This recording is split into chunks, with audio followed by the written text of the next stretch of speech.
Chairman, I'd like to introduce Craig Caulfield. Thank you.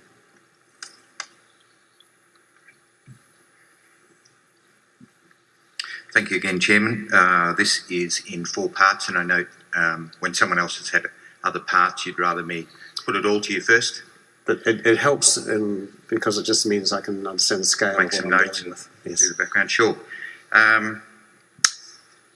Firstly, how can NAB shareholders be assured the CPS 220 review performed by EY is a true, fair and accurate assessment of the adequacy of NAB's risk management framework and effectiveness of internal controls after EY was exposed in the media for several things, adopting an approach involving extensive stakeholder consultation, feedback and revision which couldn't possibly pass any pub test for independence, watering down the report contrary to EY's own findings, issues and observations which were documented during its fieldwork and subsequently leaked. NAB's lead auditor, Sarah Lowe from EY, was involved with the fieldwork of the CPS 220 risk review by attending interviews with senior executives, including but not limited to Ken Henry, former NAB chairman, and denying that the leaked meeting minutes, record of interview and documented findings, issues and observations lack any probative value in order to justify the currency of the report. First question. Second, has NAB expressed concerns to EY about the currency of its CPS 220 report after learning of the discrepancies highlighted, given that EY's failure to report what it really thinks lies in the face of concerns about conflicts of interest and independence? If not, why not? 3, given the concerns about the dual roles of auditors and consultants, and we've heard that further today, is NAB reviewing the practice of using auditors for this type of work? In hindsight, would you have preferred a different approach? If not, why not?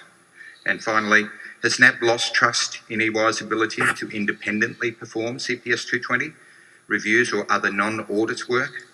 And isn't it time for NAB to consider a fresh approach and put the role of external auditor out to tender?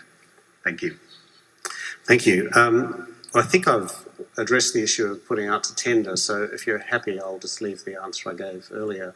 But I do want to take on the comments you've made. I think there's a misunderstanding of the nature of the work that EY has done in this regard.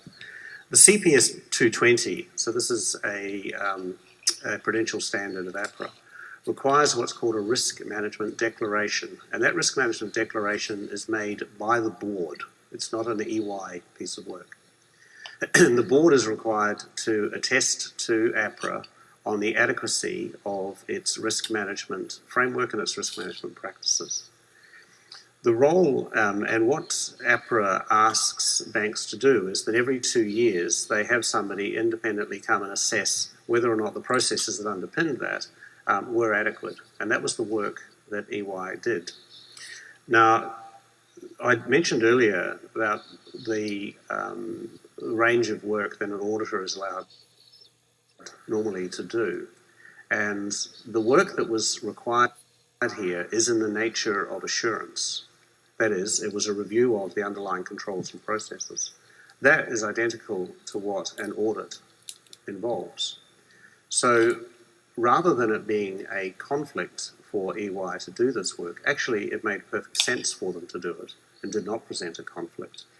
I would have said, and I answered this question at the House of Representatives in November, it would have been a much more significant conflict if a firm that we were doing significant discretionary work with had been asked to do that review, because then we could have no confidence in their independence on that. So the issue I have, Mr. Caulfield, is I don't actually accept the basis of your questions. Okay, well, I'd like the directors to at least consider those issues further. Thank you. We've got a point of difference there, but thank you for addressing them. Thank you.